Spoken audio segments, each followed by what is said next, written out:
I'm going to share something with you guys. I think it's time to share. Everybody has a story, and the story is normally the road, the path that brought you to where you are. So I'm going to share with you a story, my own personal story. Yeah? It's easy to judge somebody based on what they look like and decide that they shouldn't be that way because of whatever reasons, and blame whatever it is, McDonald's, whoever, when ultimately we're the ones who eat the food because we're people. Well, I came across something from my childhood, which as a child, I was overweight, not terribly overweight, but I was a big child, and I was teased terribly.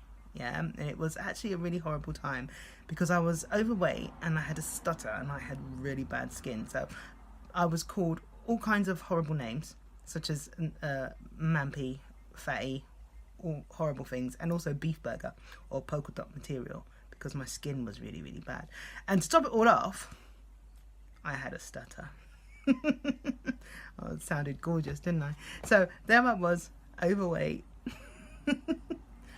scabby skin from eczema, which is all over me, all over my entire body, asthma, barely breathing properly, and stutter, couldn't even talk. It was a mess. Anyway, I remember finding this book when I was a kid, and this book, it gave me hope. But even though it gave me hope, it was used against me, and I found it on Amazon. I had to wait like about 8 weeks for it to be delivered because it wasn't in print anymore. And it's called Don't Call Me Fatso. Now, this book was a comfort, but at the same time it was a comfort. I used to find it in my bedroom with little notes on it calling me a fat cow from various, people you live with. And it was really horrible, even though I really loved the book. And over the years, obviously I'm a big grown woman now, don't still have the book. I found it and I thought, wow. So as I was reading it, I thought it brought me all the way back to those years as a kid, yeah, when I was in school, and this word mampy, fatty, plagued me throughout secondary school. I remember there was one particular girl, you shout out, mampy, and I used to feel so embarrassed, and it was horrible. It was really horrible. It was really a horrible time. So understanding what somebody's going through is really important. So when I watch TV and the news and hear people's stories about their weight loss, and people think, oh no, it's just too fat. And what happens up here is really important because it also governs what happens in here, okay? Because what you're thinking is paramount to your well-being. And I wasn't thinking good things about myself because I had really bad skin, and it was always bleeding, and it was always itchy, and my breathing was always difficult, and my skin was bad, I was uncomfortable, and I was overweight, and that was due to a lot of things. That was due to me eating too much, and also medicine stuff to do with my illness. And I would be called bread, I would be called fridge, man, it was horrible. It was absolutely horrible. And this book was something that I used to read because this little girl called Rita, as you can see, Rita here, she was overweight, and she got weighed in school, and the nurse shamed her and said, called out how much she weighed and said, you weigh 75 whatever kilos, however it was, and you're overweight, you shouldn't be that weight. And she was shamed, and she didn't know any different at that point. And then all the other kids started sniggering at her and laughing, and they called her fatso. And all the kids were all much slimmer than she was, and she felt really embarrassed. And the shameful part was when she went to art class, and I've had this similar experience. And these two boys, they decided they were drawing a portrait of each other, and they decided to draw 2 round circles to represent her. We don't realise that we can be so cruel to each other, and we don't realise the effects. And what she does is she decides that she wants to lose weight, but she wants to lose weight so that she's light. She doesn't want to lose weight because she wants to be healthy. She wants to lose weight because she wants to be accepted. And this is the problem, yeah? When we tell kids and adults that lose weight, people, you'll get more friends, people will like you, that's enough to mess with your head, because then you're not good enough. you know. And if you're not good enough, if you're not accepting who you are, how are you going to have anybody else accept you? Because ultimately you're not accepting you. Yeah. And she doesn't accept herself. She wants to get away from herself. As opposed to improve herself, she wants to get away from who she actually is and change herself so she can be accepted. And throughout the book, she decides to speak to her parents, and they say to her, okay, let's all go on a diet, because I don't want any sweet things. So she starts going swimming, and as she does swimming, she's realising that losing weight is a bit difficult, and she can't handle it. And as she's learning to swim, she has to do a dive. And when she does the dive, she's scared of the dive. She hears the other kids sniggering, saying, oh, once she splashed in the pool, the water came out. Oh, she dived so hard, there was nothing left for her. Really nasty stuff that has been left. And it sticks in her brain. And she's determined. So what she does is, on her way home, she buys 3 candy bars and she eats them all. Comfort eating. I remember comfort eating. I remember being called a fat cow, or after being called a mampy, and feeling really upset, and then going to buy a chocolate bar and eating it. And I remember, it was horrible. I remember that, you know, being called heifer. And also I couldn't speak very well. So the speech impediment was terrible. And I get stuck on words like my name. I could not say my name. I couldn't. And, it, if, be, but, the were the worst words for me to say. Now you try and have a conversation and avoid those words. Impossible. So I was stuck. I would try to avoid answering my name in the register, which was so hard because my surname at the point, my maiden name was Anderson. So I was A at the top. So they would call me first, and I'd be there forever, stuck. I couldn't even say yes, sir, or yes, miss, or I'm here. I couldn't say it. And this was all the fears and the hang-ups that I actually had. And this book was a representation of how I really felt about myself and what I wanted to do. And in the end, she does lose the weight, and she is accepted by everyone. But I only just realised how negative that message is, because it's basically saying change and be accepted. Which is something I wanted to do, and I found it very difficult. And it wasn't until I had accepted myself and I could block out all of the heinous things that had happened along the way and actually say, right, this is how I want to feel and this is how I want to accept myself. And then it was an amazing transformation of what happened for me at the time. And I had managed to do it myself, which is why I do the work that I do. So originally I started off working with children as a drama coach, basically in schools, supporting social development. And then I went on to train to be a counsellor, and then I went on to train to be a CBT therapist. And my whole purpose of doing what I do is because I've experienced these negative, unhealthy experiences, and I know exactly how they can affect a person, and I also know that you can get past it. Now Rita gets past it and she gains the acceptance. On my journey, I wasn't looking for the acceptance, and one of the things I realised is once you've made such a dramatic change from who you used to be, people that grew up with you find it very difficult to accept the person that you are now, which can cause other problems. Yeah. Ultimately, it's not about anyone else. It's actually about you. Now, this book was used against me in the most ugliest ways, and I actually chose to not allow that to hurt me as much as it was intended to. That's a difficult thing to do when you're like 9, 10 years old, you know, and you have to develop really thick skin, and not everybody can do that. So when we do see somebody who is overweight and they're battling, or children are battling and they're battling with all sorts of things, with their image, how they look and all sorts of stuff, one of the things we miss is the messages and the seeds that we're planting in their head. Now, not everyone is able to manage themselves through that, and some people sink into depression, have anxiety, you know.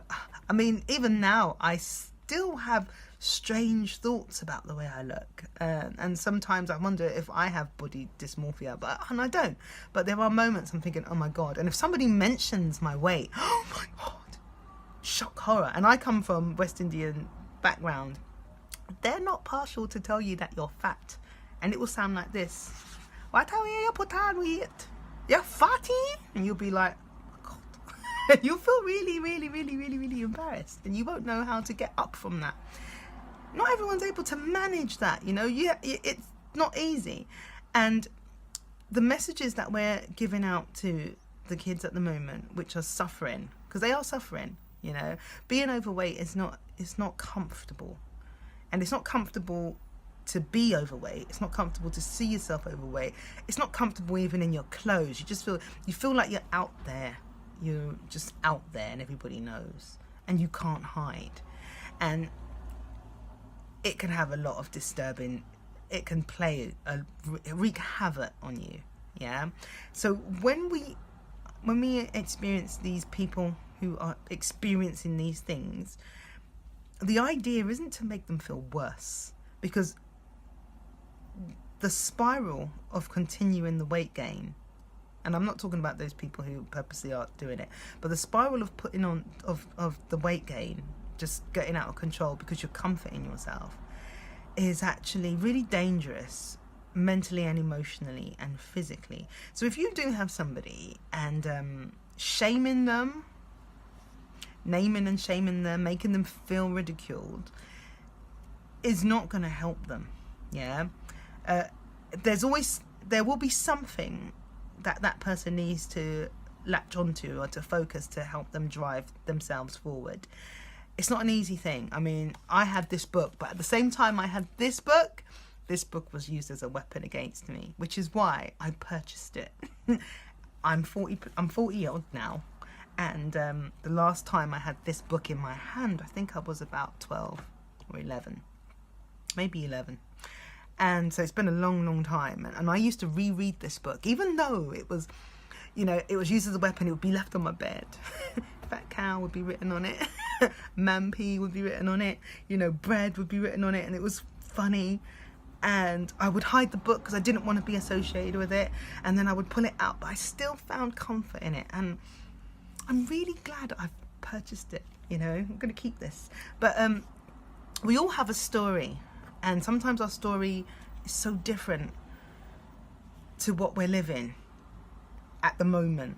You know, my past story is my past story. I'm at peace with that, you know. Also, it helps that most of the people that tease me about being overweight are now really overweight. But that's nothing to boast about, be happy about. But it's just interesting how you come from that and you actually don't treat them the same way that they treated you. Because actually deep down you know how it felt, and you don't really want anybody to feel that way. And that is why I actually do what I do. Because as a child I was overweight, scabby and scaly with bleeding skin all over my face and hair and everything. I had thick hair, I was told it was ugly, couldn't speak, asthma, couldn't breathe. And now I'm actually really at peace with myself and I don't have any of those problems. Might not be as slim as I'd like to be, but I'm actually comfortable. And that's the fact, because now I actually accept myself. And one of the gifts I'd like to give everybody out there that I encounter within my field of work is the ability to accept themselves and be comfortable with who they are. How did I do it? All right. Once I discovered that my food intake was about the empty feeling that I felt from feeling rejected and ridiculed and humiliated and hurt, to put it mildly, I identified that those thoughts I had about myself were the actual reason why I would eat like lots of toast and cheese and toast and crisps and crunchy. Oh God, I used to love a crunchy. And I used to eat all these things, and you know, I remember I went Chinese food. Oh my God, I felt so comforting eating a spring roll, and I would feel so good while I was eating those foods, and then afterwards I'd feel so crappy. I realised that it was the thought I had before I ate the food that everything was going to be wonderful once I was eating, but actually eating was just a short period. It's temporary. It doesn't last very long. And then I was still left with the thoughts in my head afterwards. I discovered that I could start to train myself into thinking differently and doing things differently.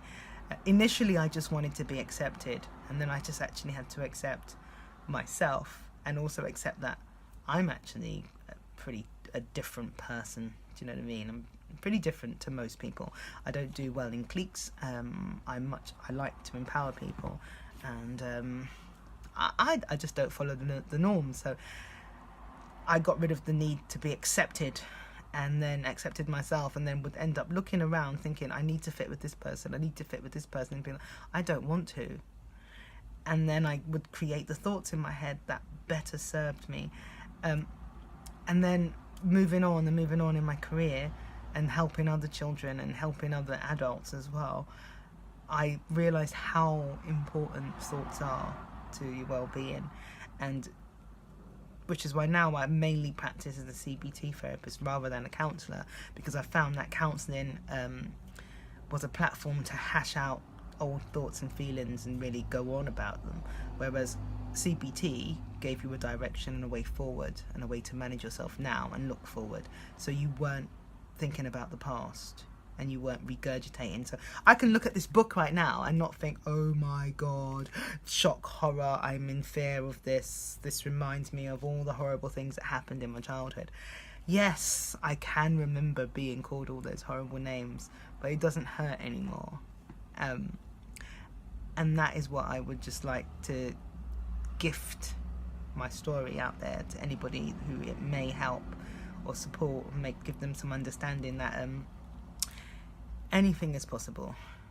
You just got to put your mind in the right place, and that right place has to be focused on you. Yeah? Thank you. Subscribe to my YouTube channel, follow me on Facebook, hit me up on my business page for therapy, send me a message.